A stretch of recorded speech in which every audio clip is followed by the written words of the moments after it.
Hello दोस्तों, आज हम लोग पॉलिटी पढ़ने वाले हैं जो क्लास 12th से रिलेटेड होगा और भी एग्ज़ाम से रिलेटेड हो सकता है, जैसे कि कम्पिटिटिव एग्ज़ाम हो गया।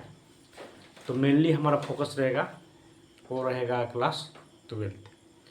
तो एक क्वेश्चन से शुरुआत किए हुए हैं कि जो हमारा राष्ट्र है, जिस वक्त ये राष्ट्र ब्रिटिश शासन से मुक्त हुआ था, कहने का मतलब जब ब्रिटिश लोग इंडियंस लोग को शासन व्यवस्था बनाने और चलाने के लिए छोड़ दिए, उसके बाद कौन कौन चुनौतियाँ, कौन कौन सा चैलेंजेस था और किस तरह से उन चैलेंजेस को हम लोग ने टैकल किया, उसी के बारे में हम लोग पढ़ेंगे और सीखेंगे।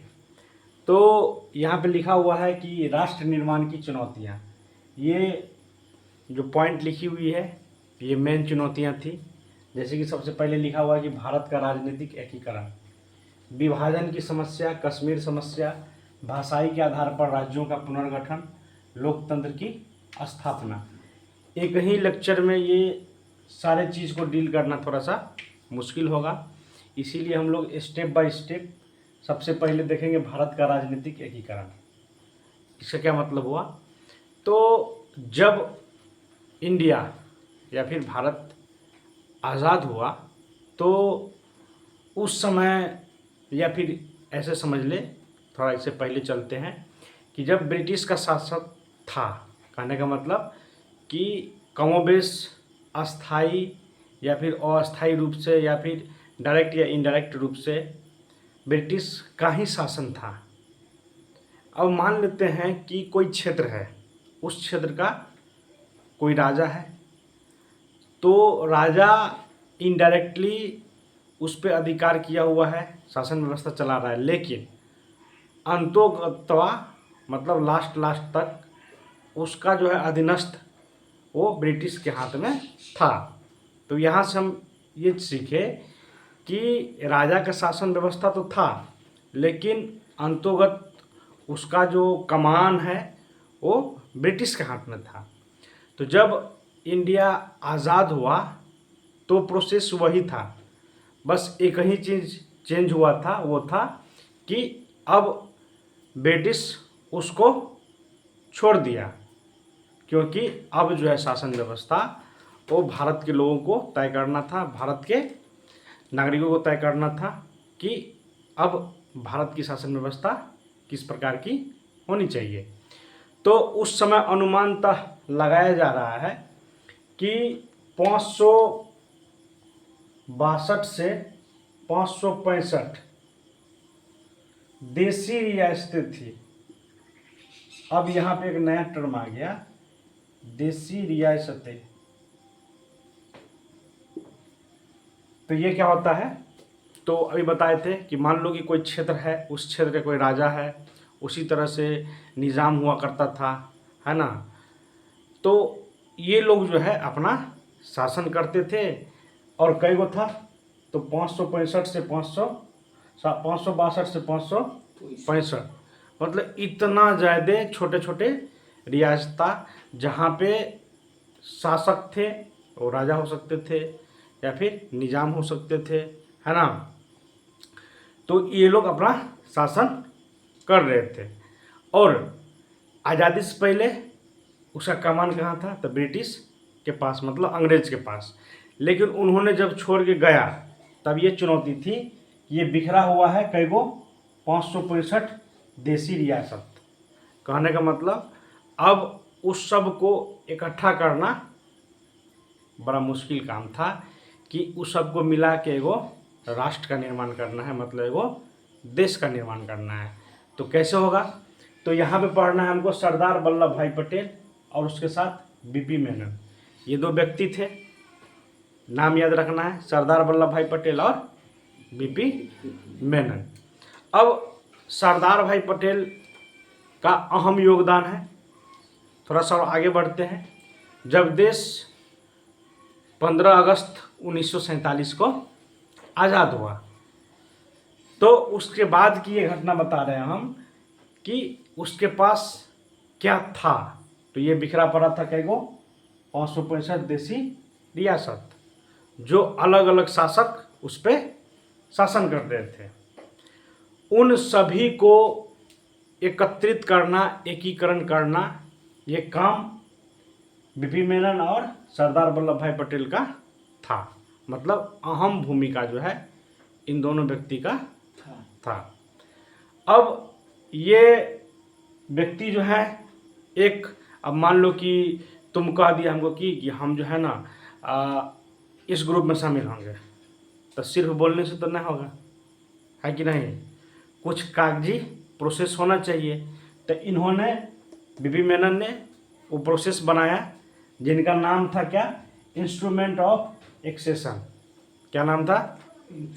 Instrument of accession. अब ये शब्द क्या है?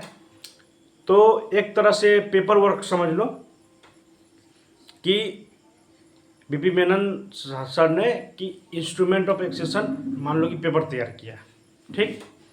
उसके बाद उस पेपर का काम था कि अब मान लो कि कोई देसी रियासत है जो शामिल होना चाह रहा है, तो इसी सैंपल पर क्या करेगा? अपना सिग्नेचर करेगा, ठीक। तो यही हो गया उसका क्या? विलय पत्र।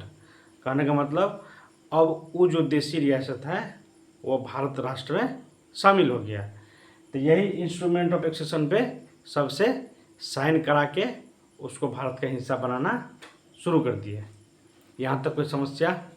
यानी कि ये जो 565 देसी रियासत था, तो उनको बारी बारी से भारत में एकीकृत, क्योंकि भारत तो था नहीं उस समय, क्या था? 565 देसी रियासत। अब उसको इकट्ठा करना था तो कोई कागजी कार्रवाई होना चाहिए।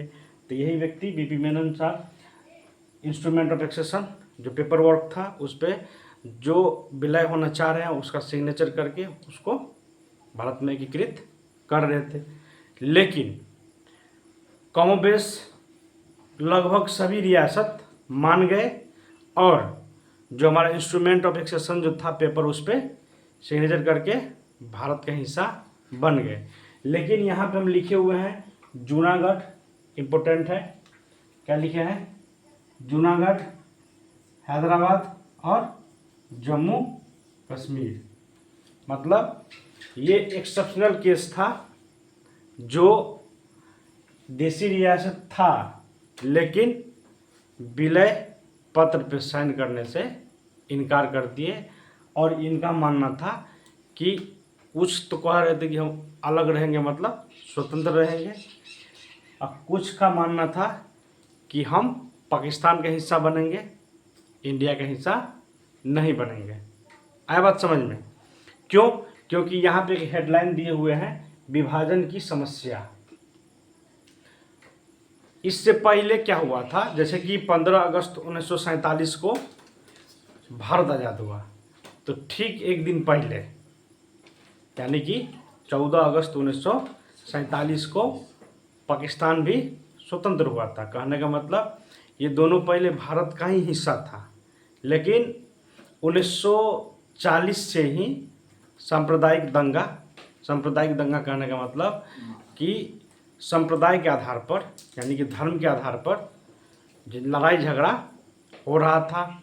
साथ ही जो इंडियन नेशनल कांग्रेस थी, ठीक, और मुस्लिम लीग थी जो एक पार्टी थी, ठीक ना, वैसे ही एक इंडियन नेशनल कांग्रेस भी एक पार्टी थी। तो मुस्लिम लीग मुस्लिम के तरफ से, या फिर यूँ कह ले कि मुस्लिम लोग का जो लीडर्स था उनके तरफ से बनाया गया था। बाकी जो इधर इंडियन नेशनल कांग्रेस था वो सभी शामिल करके बनाया गया था, उसमें पर्टिकुलरली कोई धर्म का बात नहीं किया गया था। लेकिन मुस्लिम लीग पर्टिकुलरली एक धर्म के पर्सपेक्टिव से बनाया गया। उसका मोटिव था कि मुस्लिम धर्म के हिसाब से एक अलग राष्ट्र का निर्माण हो, और इसी के दरमियान बहुत सारे सांप्रदायिक दंगा भी हुआ था। तो इसी कारण जो है 14 अगस्त 1947 को एक अलग राष्ट्र बना, और 15 अगस्त 1947 को एक अलग राष्ट्र बना। कहने का मतलब भारत का ही दो देश बना था, जो सांप्रदायिक के आधार पे, पाकिस्तान और भारत।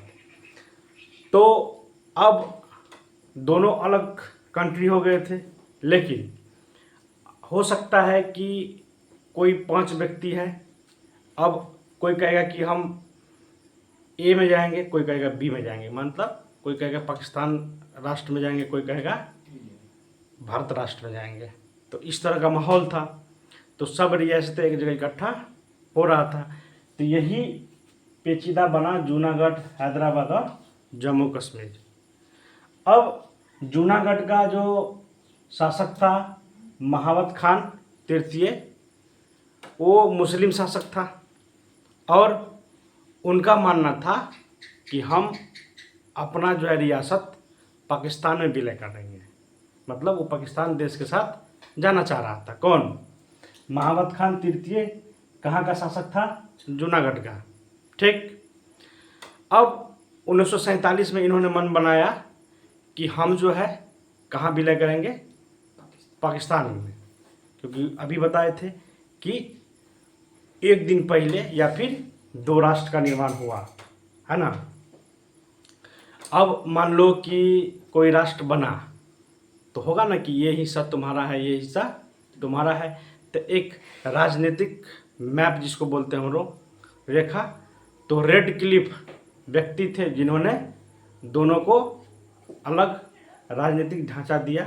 तो उसी के नाम पे जो है ना रेड क्लिफ लाइन पड़ गया, यानी कि भारत और पाकिस्तान के सीमा का नाम क्या है? Red Cliff line. ठीक। कारण क्या है? तो वही व्यक्ति जो है सीमांकन किए थे किसका? भारत और पाकिस्तान का। तो उसी के नाम पे क्या पड़ गया? Red Cliff line. तो क्वेश्चन भी पूछता है कई बार कि भारत और पाकिस्तान के बीच रेखा का नाम क्या है? Red Cliff. आया बात समझ में?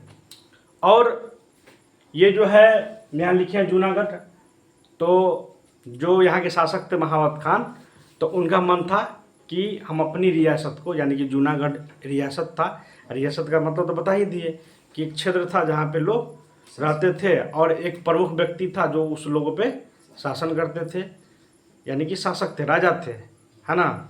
तो वही था महावत खान जो जूनागढ़ का राजा था, एक तरह से बोल सकते हैं।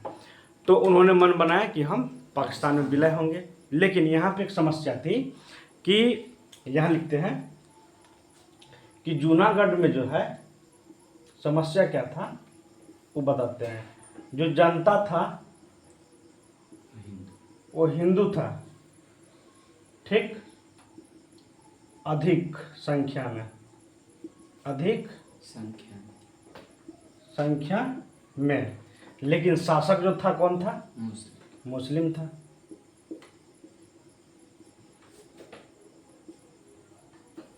आया बात समझ में?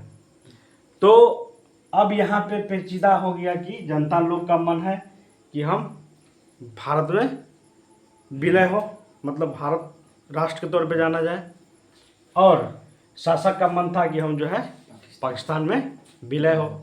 तो यहाँ पे मामला फंस गया, है ना। तो यहाँ पे एक चीज़ किया गया कि चलो क्यों ना वोटिंग कराया जाए। क्या कराया जाए? वोटिंग, यानी कि जनमत संग्रह। जनमत संग्रह मतलब जनता से पूछा जाए कि जनता क्या चाहती है। तो जनमत संग्रह के आधार पर जो है फरवरी 1948 में, जबकि 1947 में ही ये मन बना लिए थे कि हम जो है पाकिस्तान का हिस्सा बनेंगे, है ना। लेकिन जनमत संग्रह के बाद 1948 में जूनागढ़ जो है भारत का हिस्सा बन गया, मतलब जूनागढ़ भारत में विलय हो गया। तो क्वेश्चन पूछेगा तो जनमत संग्रह की रीजन बता दिए। अब दूसरा पॉइंट है कि हैदराबाद। दूसरा पॉइंट क्या है? हैदराबाद। अब क्या है कि यदि हम नॉर्थ इंडिया से साउथ इंडिया जाएंगे तो बीच में पड़ता है कौन चीज़? हैदराबाद, ठीक बीच में। अब और मामला गंभीर कि अब मान लो कि तुम उत्तर से दक्षिण आ रहे हो और तुमको वीज़ा बनाना पड़ जाएगा, क्योंकि बीच में वो नया देश हो गया हैदराबाद, ठीक ना। हाँ, तो गंभीर समस्या। अब यहाँ का जो निज़ाम था उसका नाम था उस्मान अली खान। जैसे यहाँ पे क्या था, महाबत खान जूनागढ़ का, तो यहाँ का क्या था, उस्मान अली खान। यहाँ के निज़ाम थे, यानी कि शासक थे, राजा थे, ऐसे बोल सकते हैं। कहाँ का, हैदराबाद का। तो हैदराबाद के जो निज़ाम थे उस्मान अली खान, तो उन्होंने कहा कि हम जो है स्वतंत्र रहेंगे। क्या रहेंगे, स्वतंत्र रहेंगे। अब और समस्या गंभीर। अब तुम खुद सोचो कि तुमको उत्तर भारत से दक्षिण भारत जाना है तो बीच में वीज़ा लेना होगा, ठीक है ना, ऐसे पार नहीं होगा। तब अब जो है पेचीदा मामला पेचीदा होता गया, संगीन होता गया। तब सरदार वल्लभ भाई पटेल और इन दोनों ने मिलके, हालांकि बाकी लोग मान गए थे, लेकिन अब ये एक्सेप्शन बोल रहे हैं तो कुछ तो करना होगा, चाहे जैसे भी हो। तो यहाँ पे जो है सैनिक बल का प्रयोग किया गया। सैनिक बल समझ रहे हो ना, कि एक युद्ध, छोटा सा युद्ध कर लो तुम, इसको हटा दें। जूनागढ़ समझ में आ गया। अब दूसरा पॉइंट ये है कि यहाँ पर जो है एक ऑपरेशन चलाया गया सैनिक के माध्यम से, जिसका नाम था ऑपरेशन पोलो। क्या नाम था, ऑपरेशन पोलो। ऑपरेशन पोलो। और यहाँ पे ऑपरेशन पोलो के माध्यम से जीत हुई किसकी, तो भारत की, है ना, क्योंकि उस समय तो बाकी तो मिल ही गया था लगभग, तो भारत तो बोल ही सकते हैं। और ये अकेले था कौन, हैदराबाद। तो हैदराबाद की हार हुई, मतलब हैदराबाद की निज़ाम की हार हुई, और भारत का जो ऑपरेशन पोलो था उसके माध्यम से जीत हुआ। तो लिख सकते हैं कि ऑपरेशन पोलो, ठीक ना। अब निज़ाम को झुकना पड़ा, है ना, निज़ाम को क्या करना पड़ा, झुकना पड़ा उस्मान अली खान को। और ये जो हैदराबाद है इसका विलय कहाँ हो गया, तो भारत में। आया बात समझ में। सितंबर 1948, सितंबर 1948। कहने का मतलब जैसे जनमत संग्रह के माध्यम से हम लोग देखें कि जूनागढ़ को भारत में विलय करा गया, उसी तरह से ऑपरेशन पोलो के माध्यम से सितंबर 1948 में हैदराबाद को भारत में विलय किया गया, है ना। आया बात समझ में। तो हम लोग देख लिए कि 565 देशी रियासत में 3 गो जो है नखरा कर रहा था। पहला जूनागढ़, दूसरा हैदराबाद, तीसरा जम्मू कश्मीर, है ना। अब यहाँ जूनागढ़ और हैदराबाद में दोनों शासक कौन थे, मुसलमान, मतलब मुस्लिम थे, और जनता हिंदू थे, ठीक। तो एक को तो जनमत संग्रह से शामिल किया गया, अब दूसरा को बलपूर्वक, मतलब लड़ाई लड़के, जिस लड़ाई का नाम क्या था, ऑपरेशन पोलो। क्वेश्चन हो सकता है फ्रेम हो कि बताओ कि इतना देशी रियासत था, सब शामिल हो गया भारत में, लेकिन जूनागढ़ और हैदराबाद को भारत में कैसे विलय किया गया। तो बोलेंगे जूनागढ़ को 1948 में बहुमत जनमत या फिर जनमत के सहयोग से, और हैदराबाद के बारे में बोलेंगे कि सैनिक के माध्यम से, यानी कि एक ऑपरेशन चलाया गया जिसका नाम था ऑपरेशन पोलो, और वहाँ के निज़ाम को हरा के उसके बाद भारत में हैदराबाद को विलय किया गया, ठीक। अब यहाँ देखना है कि यहाँ देखना है जम्मू कश्मीर। क्या है, जम्मू कश्मीर।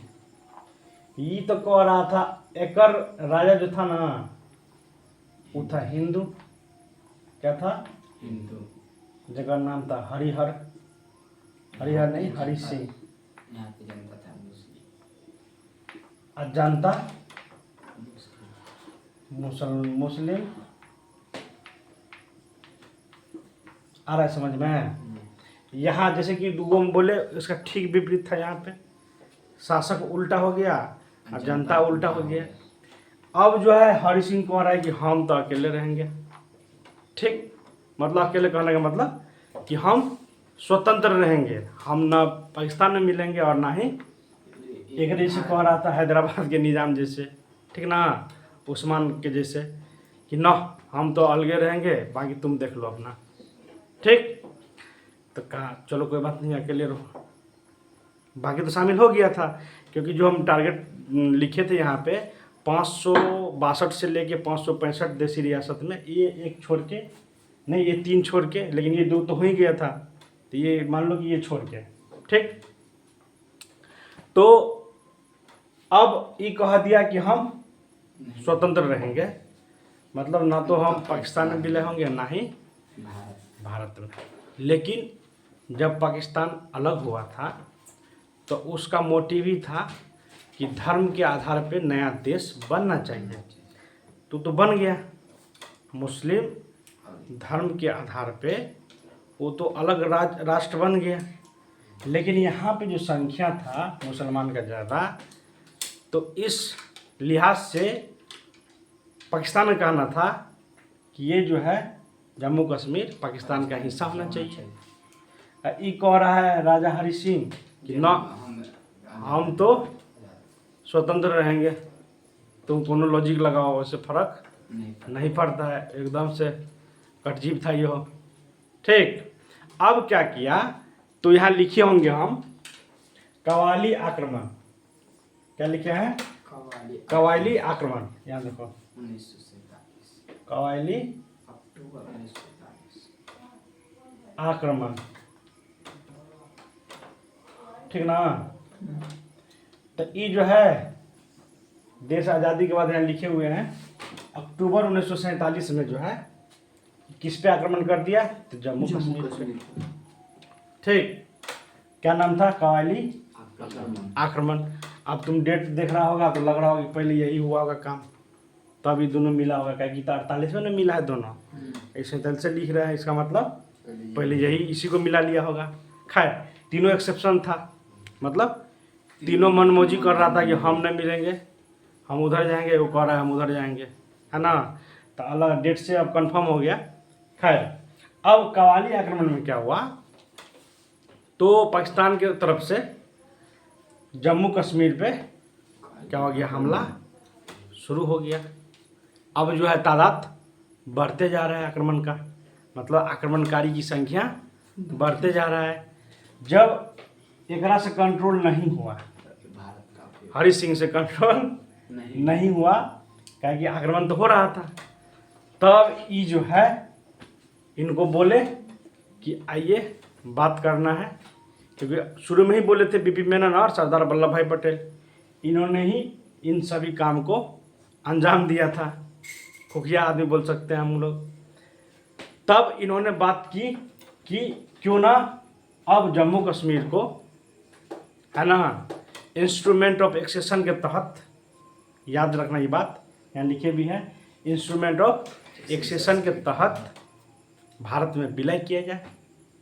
अब जो है जम्मू कश्मीर का फॉरेन जो भी बातचीत होगा इंडिया देखेगा, है ना।